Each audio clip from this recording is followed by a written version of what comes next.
Ofisi ya Mwanasheria Mkuu wa Serikali inapoleta hii kliniki kwa ajili ya ushauri wa masuala ya kisheria bure, ni ukweli utokanao katika semantiki hii kwamba watu wengi katika mifumo ya kisheria bado wanalumbana sana, wala sio kwa sababu wanafahamu sana hiyo sheria ilivyo, lakini wakati fulani hulumbana kwa sababu ya kutofahamu tu sheria namna ilivyo. Kwa hiyo nitumie nafasi hii kushukuru sana ofisi hii ya Mwanasheria Mkuu wa Serikali kwa kufahamu kwamba huku raiani malumbano kuhusu sheria ni makubwa. Mimi sio mwanasheria, lakini kwa kukaa na wanasheria nimejifunza ndani ya sheria ni vizuri sana mtu akajua mambo makubwa manne au matano. Cha kwanza, nimesikiliza sana kesi nyingi katika mahakama mbalimbali ambazo zinafanyika, nikagundua lugha ni nguzo muhimu sana kwa mtu yoyote, awe mwanasheria au anayetaka kujifunza masuala ya sheria. Lugha, namna utamkaji wake, lakini lugha, namna kutafsiri maana inayotolewa na vitu vingine vya namna hiyo.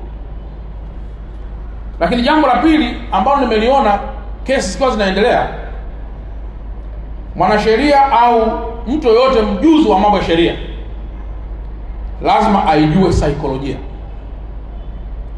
na katika saikolojia inakusaidia kuweza kujua ujibu nini kwa saikolojia hiyo. Lakini jambo la tatu, ujue falsafa, kwa sababu kwenye sheria hapa kuna mambo mengi yanayohusu critical thinking and argumentation. Lazima ujue masuala ya ufikiri wa kina kabla hujazungumza jambo lolote. Alafu jambo jingine ni muhimu kaijua content yenyewe ya sheria. Sasa kama wewe ni mjuzi wa sheria za maji, mjuzi wa sheria za mafuta, mjuzi wa sheria za ardhi, mjumbe wa sheria hizo, hiyo ni content nyingine ambayo unapaswa kuifahamu. Lakini mwisho ni audience unaozungumza nayo. Nimeyasema haya kwa sababu hapa Dar es Salaam wakuu wa wilaya wako hapa, ni mashahidi. Anaweza kaja mtu ofisini kwako ameshika Biblia au Qur'an, anasema mkuu wa mkoa, haki ya Mungu aje hapa leo anishike hata mdomo na sehemu ya moyo wangu. Ardhi hii ni ya kwangu mimi mwenyewe na nimeinunua mwaka 1970. Na wakati fulani Dar es Salaam anakuja mtu ametanguliza machozi mbele, atalia hapo kwa ukubwa sana, anasema mimi nimedhulumiwa. Alafu na Dar es Salaam kumeibuka wimbi la watu kujitambulisha kwa hoja kubwa mbili. Moja, mimi mnyonge maskini, mimi mnyonge maskini, mkuu wa mkoa, mimi mnyonge maskini. Alafu kujitambulisha kwa pili, mimi mjane, mimi mjane, mkuu wa mkoa, haki ya kweli mimi mjane. Naibu Mwanasheria Mkuu wa Serikali, nimezungumza hoja hizi mbili za utambulisho ambao watu mara nyingi hutumia kama sehemu ya kurahisisha tafsiri ya sheria iegemee kuwa na faida upande wake. Sasa mlioko hapa leo ambao mmekuja kupata msaada huu wa kisheria, moja, kwa kuwa hapa kuna wataalamu, usitangulize machozi kwanza kabla hawajakusikiliza. Lakini mbili, kwa kuwa hapa pana wataalamu, usianze na neno mimi mnyonge maskini, kwa sababu neno mimi mnyonge maskini sidhani kama linatoa sheria yenye utofauti na mimi tajiri nisiye mnyonge. Kwa hiyo faida za kuanzishwa kamati hizi, moja, itapunguza mashauri au migogoro dhidi ya serikali.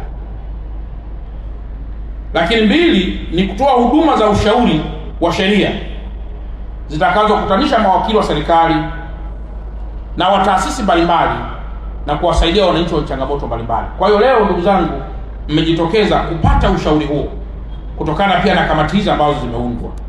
Lakini jambo la tatu ni uwepo wa huduma hii utawezesha mawakili wa serikali kusimamia utawala wa sheria katika mkoa wa Dar es Salaam.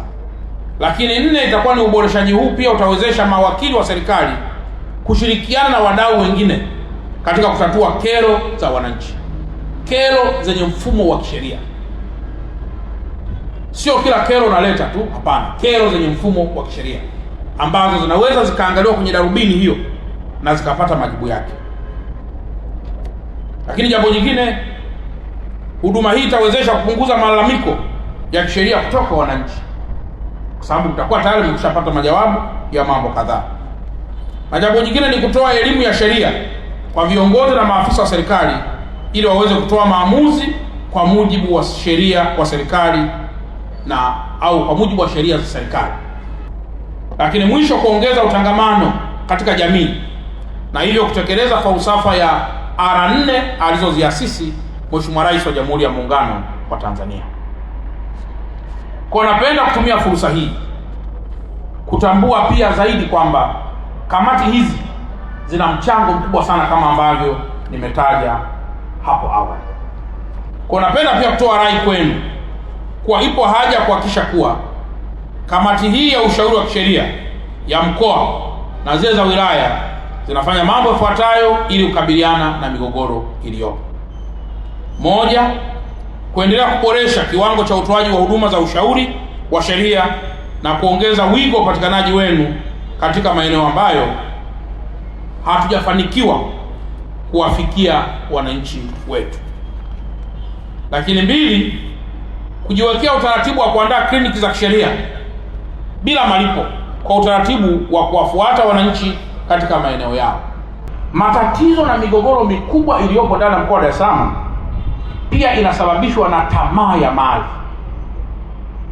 Kumekuwa na wimbi kubwa la tamaa ya mali kubwa sana, ambayo wako tayari kukuua hata kama wewe ni baba yao au ni nani. Tamaa ya mali.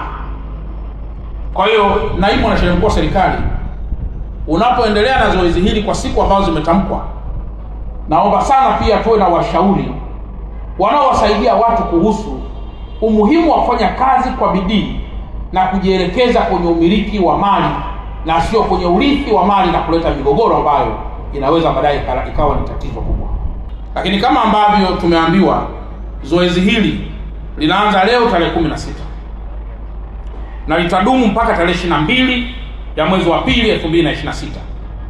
Linaanza leo tarehe 16 na litadumu mpaka tarehe 22 Februari 2026. Naomba wote muambizane kwamba sio vizuri watu kuwepo hapa halafu wewe usiwepo na una tatizo. Anakuja Mheshimiwa Rais, ndio unasimama na makaratasi yako. Mheshimiwa Rais, mimi nimeonewa. Mheshimiwa Waziri Mkuu, mimi nimeonewa. Mheshimiwa Makamu wa Rais, mimi nimeonewa. Hiyo sio busara. Busara ya kweli, anza kwenye hapa Mnazi Mmoja. Njoo upate huo ushauri hapa. Watakupatia ushauri wa kisheria na watakusaidia bure. Sio busara viongozi wakubwa wanakuja, wewe ndio unasimama, na watu wamepoteza muda kutoka tarehe 16 mpaka tarehe 22. Wamejitoa kwa nguvu kazi, wamejitolea fedha, wamejitolea kila kitu ili waje wakusikilize wewe ambaye unaweza kuwa tatizo kubwa, na wewe hautokei, unavizia kiongozi mkuu amekuja ndio unasema mimi sijasikilizwa. Hiyo itakuwa ni dharau na kwa kweli sio jambo zuri. Kwa naombeni muambizane, tenga kamda kako kadogo, njoo ili waweze kusikiliza kwa kile ambacho unacho. Aidha, baada ya kumalizika kwa kliniki hii, migogoro yetu mingi naamini itakuwa imepata suluhisho, na kama sio suluhisho, basi migogoro yetu mingi itapata ushauri mzuri zaidi ni ya namna ya kuweza kumaliza. Kwa baada ya kusema haya, sasa nitamka kuwa kamati za ushauri wa kisheria ngazi ya mkoa na wilaya zake katika mkoa wetu wa Dar es Salaam na kliniki hii ya sheria bila malipo zimezinduliwa rasmi. Mungu ibariki Tanzania na Mungu tubariki na wananchi wetu wote. Asanteni sana kwa kunisikiliza.